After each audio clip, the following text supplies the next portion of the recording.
Dictation start now. Sir, the House would recall that when I introduced the Constitution 64th Amendment Bill, I had said that government intended to bring forward in the monsoon session major legislation relating to the urban local bodies. We are now fulfilling that commitment already in common parlance. The bill I introduced in the last session is called the Panchayati Raj Bill, and this is the Nagar Palika Bill. Allow me, sir, to use these familiar names rather than the somewhat difficult official titles. The Nagar Palika Bill supplements the Panchayati Raj Bill.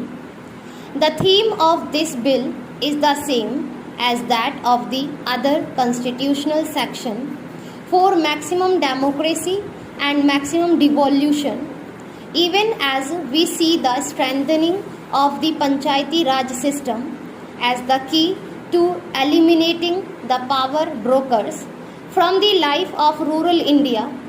Do we see this bill as the key instrument for reducing and eventually eliminating the role of the power brokers in urban India? We seek through these bills to vest power in the only place where power rightfully belongs in a democracy, in the hands of the people. In the past few days, we have been sad witness to the gravest assault on democracy since the founding of our republic, the abandonment of the Lok Sabha by a section of the elected representatives of the people. In the last general election, the people gave the Congress an overwhelming mandate to govern the country for the 5 years. In the same election, they returned a few opposition members to occupy the opposition benches for the same 5 years. The members of the opposition were elected to fulfill the vital democratic function of contesting the government and its right here on the floor of this house, not in the street or in the columns of newspapers. We respect those democratic and independent minded members of the opposition who are here with us today to democratically debate the issues of fundamental national importance, which I shall be raising. By the same token, we must deplore the behavior of those other members of the opposition who have simply run away from this highest forum.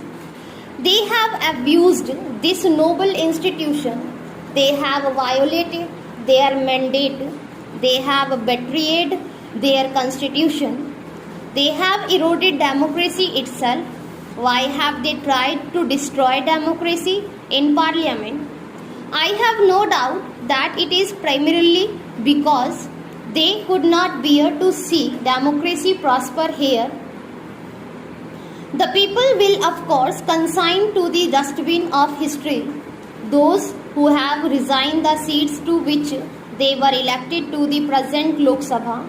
Yet this only increases the responsibility of those of us who have remained in this house to strengthen the foundations of our democracy. Democracy in parliament and in the state legislatures remains fragile so long as the roots of our democracy do not reach down to the villages and mohallas where the people live. Our constitution detailed the provision for democracy in parliament and in the state legislatures. Therefore, democracy in these institutions have survived every and flourished. However, our constitution did not make democracy in local self-government a constitutional obligation, and so democracy in the panchayats and nagar palikas has withered at the roots. With these two bills, we shall ensure that the democracy at the grassroots No longer will democracy in local self-government be a passing political pastime. Through these bills, democracy in local self-government becomes a solemn constitutional obligation, an obligation that can neither be outcasted nor floated for reasons of expediency or indifference. We wanted to come to this house only after consulting all the chief ministers. Tragically, but in keeping with their position to avoid democratic discussions, all but two of the known Congress chief ministers stay away from the discussions. Many of them refused to let the elected representatives of their parties participate in the Nagarpalika Sammelans, and I believe one of them has dismissed some of those who participated in those discussions.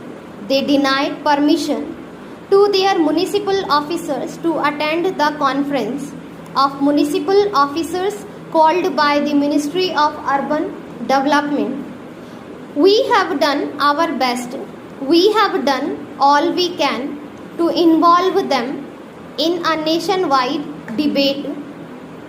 They say there must be consensus before the constitution is amended, but refuse to come from a discussion. How can a consensus be forced without dialogue?